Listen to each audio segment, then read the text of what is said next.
Bom dia, meus irmãos, meus amigos aqui do nosso grupo Grãozinhos no Caminho, do nosso canal do YouTube. Sejam todos bem-vindos mais uma vez ao nosso pequeno estudo, a nossa leitura diária do Evangelho segundo o Espiritismo, do Livro dos Espíritos, nossos grãozinhos no caminho dessa quarta-feira. Hoje o Evangelho traz para a gente ainda o capítulo 7, Bem-aventurados os pobres de espírito, mistérios ocultos aos sábios e aos prudentes. Então Jesus disse essas palavras: Eu vos rendo glória, meu Pai, Senhor do céu e da terra, por haverdes ocultado essas coisas aos sábios e aos prudentes, e por as haver revelado aos simples e aos pequenos. São Mateus. Pode parecer singular que Jesus renda graças a Deus por ter revelado essas coisas aos mais simples e aos pequenos, que são os pobres de espírito, e de tê-las ocultado aos sábios e aos prudentes, mais aptos em aparência a compreendê-las. É preciso entender, porém, pelos primeiros, os humildes que se humilham diante de Deus e não se creem superiores a todo mundo, e pelos segundos, os orgulhosos e envaidecidos de sua ciência mundana, que se creem prudentes porque negam, tratando Deus de igual para igual, quando não o negam. Porque na antiguidade, prudente era sinônimo de sábio.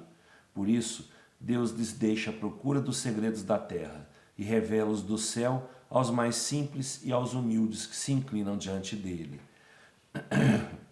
Ocorre o mesmo hoje com as grandes verdades reveladas pelo Espiritismo. Certos incrédulos se espantam de que os espíritos façam tão poucos esforços para os convencer.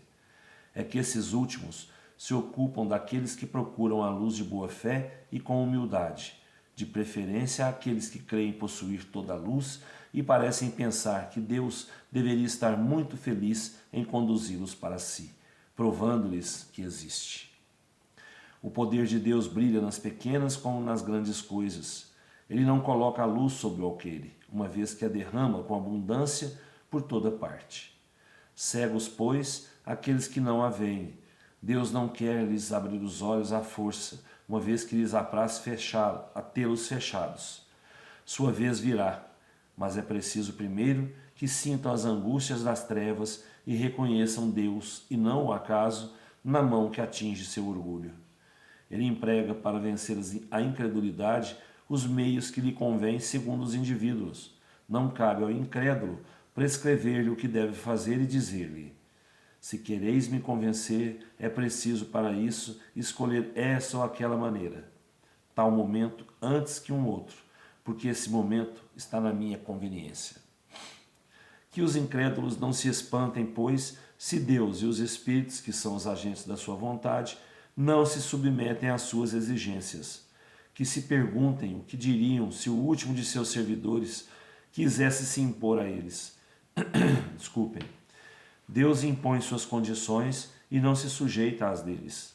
Escuta com bondade aqueles que a ele se dirigem com humildade, e não àqueles que se creem mais do que ele. Deus, dir-se-á, não poderia atingi-los pessoalmente com sinais manifestos em presença dos quais o incrédulo mais endurecido deveria se inclinar? Sem dúvida ele o poderia, mas então onde estaria seu mérito? E aliás, de que isso serviria? Não são vistos todos os dias negarem-se à evidência e mesmo dizerem: se eu visse não creria, porque sei que é impossível? Se eles se recusam em reconhecer a verdade, é porque seu espírito não está ainda maduro para compreendê-la, nem seu coração para senti-la. O orgulho é a catarata que obscurece sua vista. De que serve apresentar a luz a um cego? É preciso, pois, primeiro curar a causa do mal, e como médico hábil, corrige primeiramente o orgulho. Ele não abandona, pois, seus filhos perdidos. Sabe que cedo ou tarde seus olhos se abrirão, mas quer que isso seja por sua própria vontade. E então, vencidos pelos tormentos da incredulidade, lançar-se-ão por si mesmos nos seus braços, e como filho pródigo, lhe pedirão graça. Gente, Deus é sábio. Deus é sábio. A sua sabedoria é imensa, né? E ele entende, ele sabe como pai, que cada filho seu tem um estado diferente de evolução, né? Então não adianta eu chegar para um dos meus filhos mais novo, vamos dizer assim, e falar muita coisa para ele que ele não vai entender, né? Se eu chegar num mais velho, ele vai entender mais. Aí, o que acontece? Como ele dá para a gente o livre-arbítrio, né? Cada um escolhe o seu caminho. Tem uns aí que estão com orgulho maior dentro de si, né? Um orgulho ali que supera todos os outros sentimentos, né? Um orgulho que liga ele à materialidade. Então esse vai chegar no tempo dele, para ele poder tirar esse orgulho, abrir o coração, né? Abrir os ouvidos e sentir e ouvir, né? O amor de Cristo, o amor de Deus. Enquanto esse orgulho estiver ali revestindo o corpo, o coração desse filho, ele não vai ouvir nada que possa julgá-lo inferior a alguma pessoa, a alguma entidade, a Deus. Ele não vai ouvir nada, porque ele se julga pelo seu orgulho, né? O maior de todos, inflexível nisso, né? Mas tudo no tempo, cada um no seu tempo. O pai não vai abandonar esse filho porque ele tem orgulho no coração.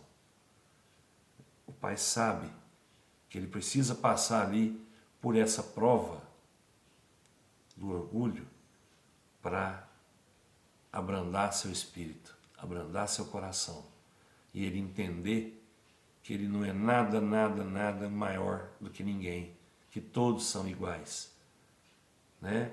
Isso um dia vai tocar fundo no coração dele e ele vai se arrepender, né? Por todo esse tempo que perdeu tendo orgulho, né? Pensando só em si e esquecendo dos outros irmãos que estão ao redor dele, precisando dele na caminhada, tá? Tudo no tempo de Deus, né? Vamos tirar devagarzinho, né?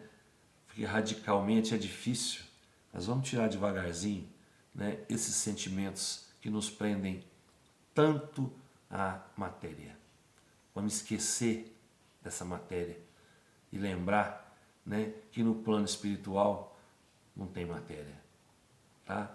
Tudo fica aqui na Terra. E esse orgulho tem que ficar junto com a matéria aqui na Terra, tem que morrer junto com a matéria, porque isso vai prejudicar meu espírito na caminhada dele. O Livro dos Espíritos traz para a gente hoje, ainda no capítulo 4, não, no livro 4, capítulo 1, desculpe, penas e gozos terrestres, nós estamos falando de desgosto da vida e suicídio, a questão 949. O suicídio é excusável quando tem por objetivo impedir a vergonha de recair sobre os filhos ou a família. Aquele que age assim não faz bem, mas ele o crê, e Deus o tem em conta, porque é uma expiação que ele próprio se impôs. Ele atenua sua falta pela intenção, mas com isso não deixa de cometer uma falta. De resto, aboli os abusos de vossa sociedade e vossos preconceitos, e não tereis mais desses suicídios. Aquele que tira a própria vida para fugir à vergonha de uma ação má, prova que se prende mais à estima dos homens que à de Deus, porque ele vai entrar na vida espiritual carregado de suas iniquidades e se tira os meios de as reparar durante a vida. Frequentemente, Deus é menos inexorável que os homens. Perdoa o arrependimento sincero e nos considera a reparação. O suicídio não repara nada. Gente, se eu fiz uma coisa errada, que eu vou envergonhar minha família toda, e eu me suicido para fugir a essa vergonha e impedir que essa vergonha chegue até a minha família, é suicídio também, e ele é sim repreensível. Mas Deus atenua um pouquinho essa falta aí, porque ele fez pensando na família, né? Ele fez pensando na família, na vergonha que a família né, ou os amigos iriam sentir do ato que ele cometeu, do ato errado que ele cometeu. Mas assim, ele atenua até um certo ponto, porque realmente ele cometeu um erro, né? Ele cometeu um erro que vai passar, né, isso à família. Mas isso quer dizer o quê? Que ele está preocupado não com o espírito dele, ele está preocupado com as coisas, como diz aqui, que ver, ele está preocupado mais com o que os homens vão dizer, não é? Do que os homens vão dizer disso, vão pensar disso. Ele não está preocupado com o que o Espírito está puxando para cima dele, o que ele puxou com esse ato errado. Ele está preocupado com o que a sociedade vai pensar disso. Ele está ligando mais, a estima dos homens, a materialidade do que a espiritualidade. Então, ele errou duas vezes. Ele errou duas vezes. Ele errou ao fazer a coisa errada que ele fez, e errou novamente ao tirar a própria vida antes da hora. Porque era uma prova que ele tinha que passar, né? Era uma expiação. Ele ia passar por essa expiação, mas ele cortou isso com o suicídio, né? Então ele errou duas vezes, mas o Pai perdoa, né? O Pai perdoa, como sempre, e ele vai ter nova oportunidade de reparar seus erros.